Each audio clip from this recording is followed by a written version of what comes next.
Salut et bienvenue sur la première chaîne francophone d'analyse et de décryptage NBA.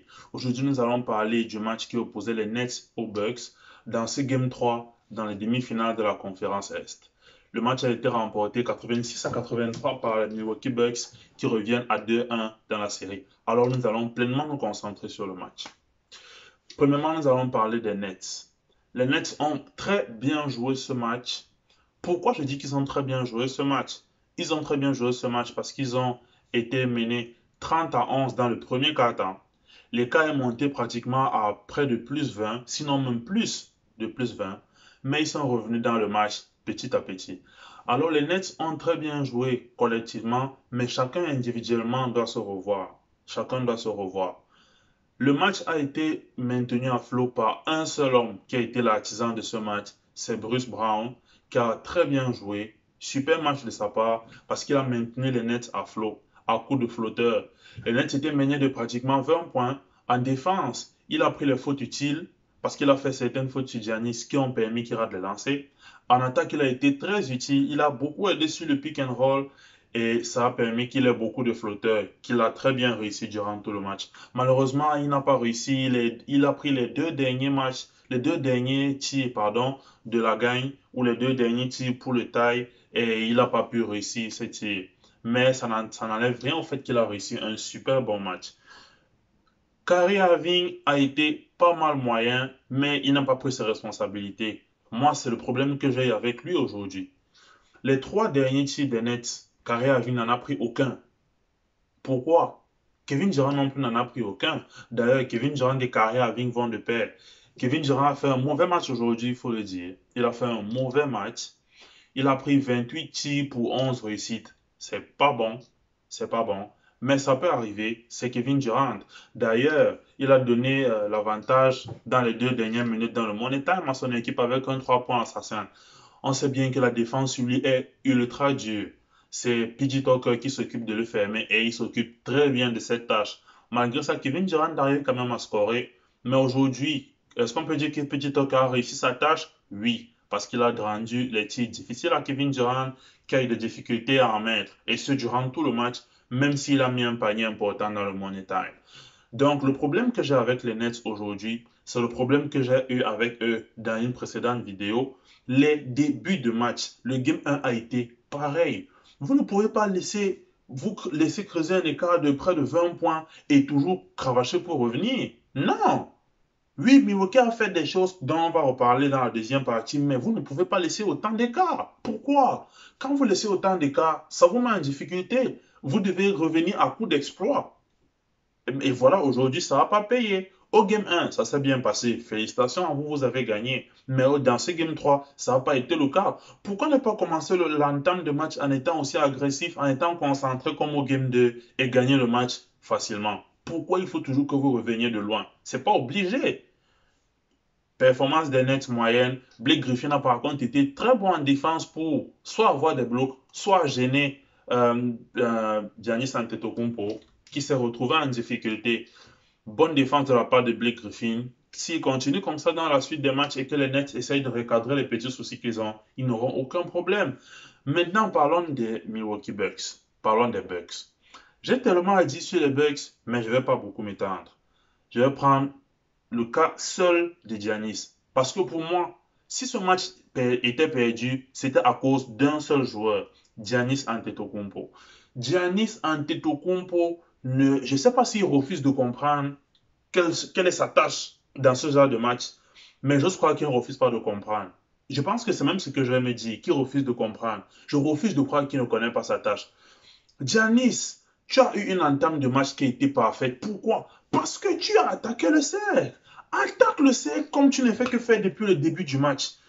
Vous avez creusé l'écart à plus 20 avec l'attaque de cercle. Subitement, tu arrêtes d'attaquer le cercle, tu te mets à prendre les tirs, les mid-range, tu te mets à prendre les tirs à 3 points. Pourquoi?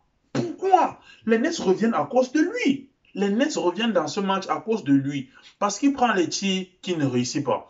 Pourquoi tu t'éveilles à prendre les tirs quand tu n'es pas en réussite? Attaque le cercle. Oui, tu n'es pas à droit au lancer franc. Je te l'accorde. Ça peut arriver. Oui, tu ne réussis pas les tirs. Je te l'accorde. Oui, on ne te donne peut-être pas les fautes quand tu attaques le cercle, je te l'accorde, mais va au moins titiller le mental des arbitres. Va attaquer ce cercle et mets les paniers. Si tu n'en mets pas, la défense sera obligée de se refermer sur toi. Tu pourras ressortir les ballons. Pourquoi tu n'attaques plus le cercle? Giannis a attaqué le cercle dans tout le premier quart-temps. Le match s'est très bien joué. Les Bucks ont très bien défendu derrière. De l'autre côté, ils attaquaient le cercle. Ils avaient les lancers. Ils avaient les paniers à l'intérieur. D'ailleurs, le premier quart-temps, ils ont fini avec 30 points. C'est deux joueurs qui ont scoré. Chris Middleton et Giannis. Les points de Giannis venaient d'où? Du cercle. Deuxième quart-temps, il n'a plus jamais attaqué le cercle. Je ne sais plus pourquoi. Pourquoi? Troisième carton, on revient en début de deuxième mi-temps. Il recommence encore un peu à attaquer le cercle. Après, il disparaît encore. Comment tu disparais autour? Va vers le cercle et tu prends les fautes. On sait que les Nets ne sont pas agressifs. C'est Nico Claxton qui t'empêche d'attaquer le cercle. Giannis, sois sérieux dans ta vie. Voilà le problème qui a dérangé les Bucks aujourd'hui. C'est qu'ils n'ont pas attaqué le cercle autant qu'il fallait. En défense, ils se sont donnés. On a vu le résultat. Kyrie Irving n'a pas beaucoup scoré. Kevin Durant non plus n'a pas beaucoup scoré. Mais cette équipe des Nets continue de faire quand même peur.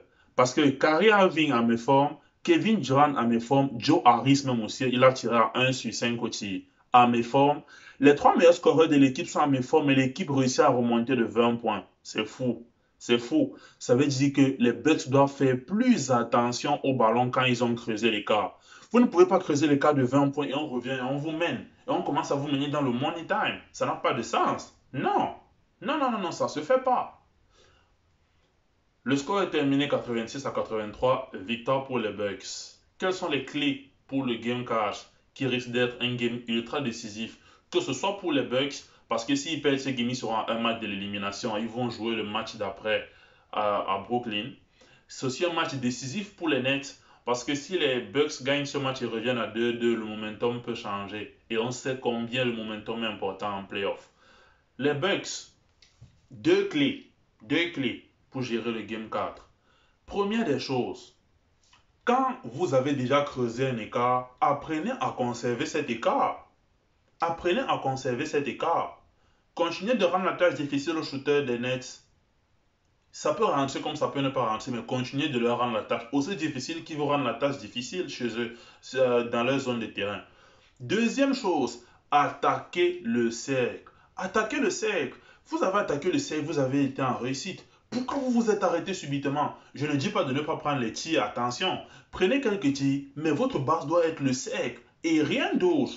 Parce que c'est le cercle en playoff qui amène les ouvertures. Ce n'est pas une formule magique. C'est comme ça. Ça a toujours été ça. Le cercle amène les fautes. Le cercle perfecte que les défenseurs ils commencent à défendre un peu moins, ou même s'ils défendent Dieu et ils se concentrent sur le cercle, ça donne les tirs ouverts à l'extérieur. Pourquoi vous ne faites pas ça? Pour les Nets, la clé est simple. Les Nets, apprenez à gérer vos débuts de match. Apprenez à gérer vos débuts de match. Vous ne serez pas toujours en mode super-héros où vous pourrez revenir de 20 points pour gagner un match, comme le Game 1. Voilà au Game 2 ce qui s'est passé, ça a été difficile. C'est vrai que Milwaukee était aussi fatigué à la fin du match. J'ai vu Giannis et Chris Middleton s'asseoir à la fin du match. D'ailleurs, Giannis a fait son interview étant assis. Ça demande le niveau de fatigue. Mais vous ne pouvez pas toujours essayer de faire le super-héros. Ah, on est mené de 20 points, là on revient dans le match. Non. Commencez de l'entame de match comme ça aussi. Commencez une bonne entame de match, comme au Game 2, ce qui va donner une ouverture facile à vos joueurs, ce qui va permettre que tous les joueurs s'expriment. Mais vous ne pouvez pas commencer le match avec un si gros déficit chaque fois. Non. Si ça devient une habitude, ça va être difficile. Parce que le jour où ils vont tomber sur une équipe, sur des Bucks qui sont sérieux, par exemple, dans le game cash ou la suite des games, et qui continuent de laisser les débuts de match comme ça, les Bucks, ils risquent de se rattraper et de bien jouer. Et là, ça va être difficile pour les Nets. Le mode super-héros, oui, vous avez Kevin Durant qui peut mettre tout genre de tirs. D'ailleurs, on l'a vu dans le Money Time, quand les gars passent à 83 contre 80, on l'a vu. Il peut mettre les tirs sur n'importe qui. Ok, ce soir, il était un peu en méforme, mais ça ne doit pas continuer comme ça. James Harden est encore blessé. Est-ce qu'il sera de retour pour le Game 4? On ne le sait pas. Les Bucks feraient bien de profiter de cette absence s'il n'est pas là. Mais s'il est là, il devrait toujours se donner encore un peu plus. Ce qui met fin au décryptage de cette rencontre qui opposait les Nets aux Bucks. Alors, on se retrouvera prochainement pour le Game 4. Déjà, le Jazz est en train d'affronter les Clippers de Kawhi Leonard et Donovan Mitchell est super en feu. J'ai vu quelques séquences du match. Il est très, très, très en forme. 27 points à la mi-temps. On va se retrouver prochainement pour un autre débrief.